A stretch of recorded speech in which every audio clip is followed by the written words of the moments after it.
6 fardeaux qui freinent votre avancement dans la vie.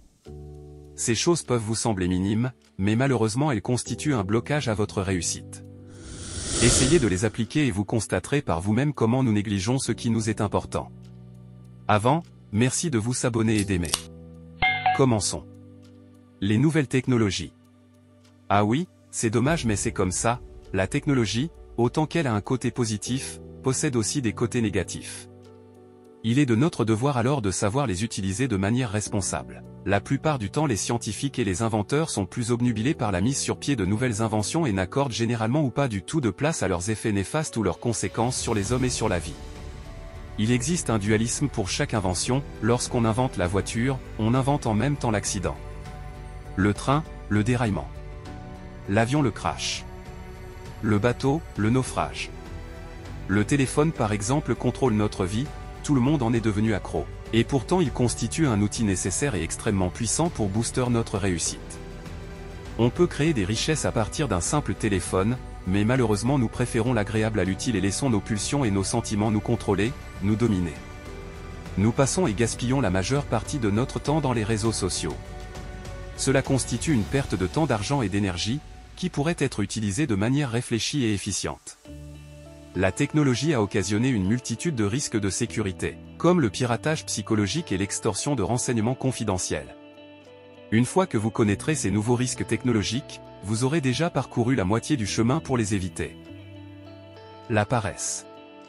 Beaucoup de gens se complaisent dans leur zone de confort, d'autres en sont toujours par simple ignorance. Voilà deux mots qui méritent notre attention d'abord, l'ignorance et la zone de confort. Si vous croyez que l'éducation coûte cher, essayez l'ignorance. Derek Bock. L'ignorance fait partie des pires choses qui puissent arriver à un homme. La zone de confort, elle, est un état psychologique dans lequel une personne se sent à l'aise. Dans cette zone, elle peut garder le contrôle tout en éprouvant un faible niveau de stress et d'anxiété. Il se sent en sécurité, par contre n'agit pas. Selon une étude australienne, trop se reposer diminue l'espérance de vie en longueur et en bonne santé. Ils ont mis en évidence des recettes du mauvais vieillissement. Si on dort plus de 9 heures par nuit et qu'en plus on fait moins de 150 minutes d'exercice physique par semaine, on multiplie par 4 le risque de mort subite. À chaque fois que vous êtes paresseux physiquement, vous allez perdre en muscles. On perd déjà naturellement 1 à 2% de muscles par an à partir de 30 ans. Un avertissement qui vaut aussi pour l'activité mentale, quand on n'exerce pas son cerveau, le QI se casse la figure.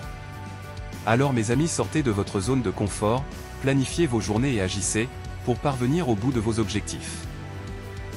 L'impatience. Cultivons la patience. L'impatience est souvent assimilée à tort à la précipitation. Imaginez une seule fois, la vie sans patience, la réussite ou l'atteinte de vos objectifs à court, long et moyen terme sans la moindre once de patience. S'armer de patience, combien l'expression est juste. La patience est effectivement une arme, et qui s'en munit, rien ne saurait la battre. Sans elle, on est automatiquement livré au caprice ou au désespoir. Émile Michel Cioran.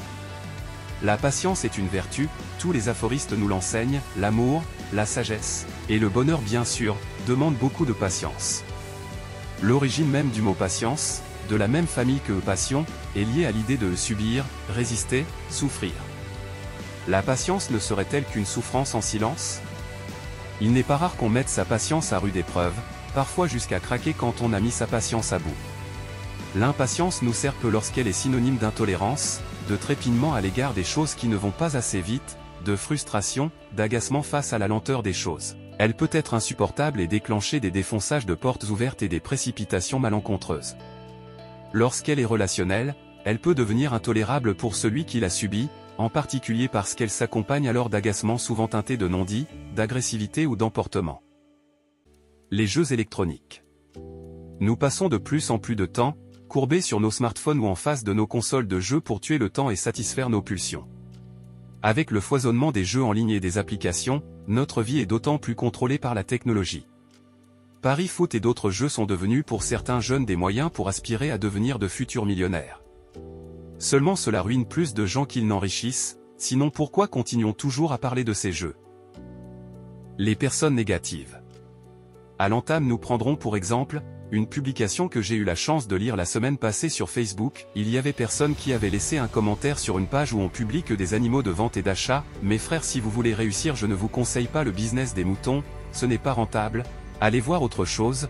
Moi-même j'ai essayé mais cela n'a pas marché. J'étais resté bouche bée. Voilà une des raisons qui font qu'il est primordial de fuir les gens négatifs dans la vie, si vous voulez avancer. Ma première pensée était, si cela n'est pas rentable, pourquoi des millions de gens continuaient à le pratiquer dans ce pays? Ces genres de personnes sont toxiques et vous tireront toujours vers le bas.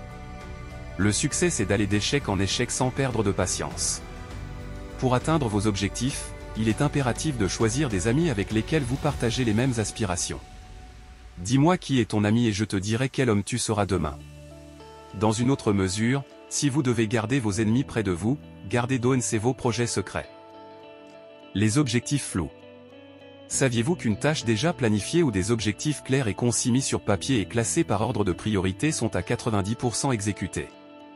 Vous devez énumérer durant la nuit la liste des travaux que vous devez faire le lendemain pour gagner du temps et être beaucoup plus efficace. Nous comprenons que l'habitude est une seconde nature, mais essayez durant des jours ou des mois pour voir le résultat. C'est une technique qui vous aidera à atteindre plus vite vos objectifs. Pensez une seule fois. Comment pouvons-nous devenir riches et épanouis si nous ne parvenons pas à avoir une organisation efficiente de notre temps? Le succès, c'est l'étude, la planification et l'action.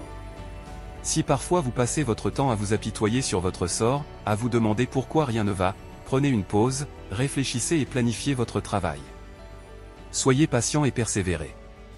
La seule chance que nous ayons d'atteindre notre véritable potentiel est de relever avec dignité les défis que la vie met sur notre route.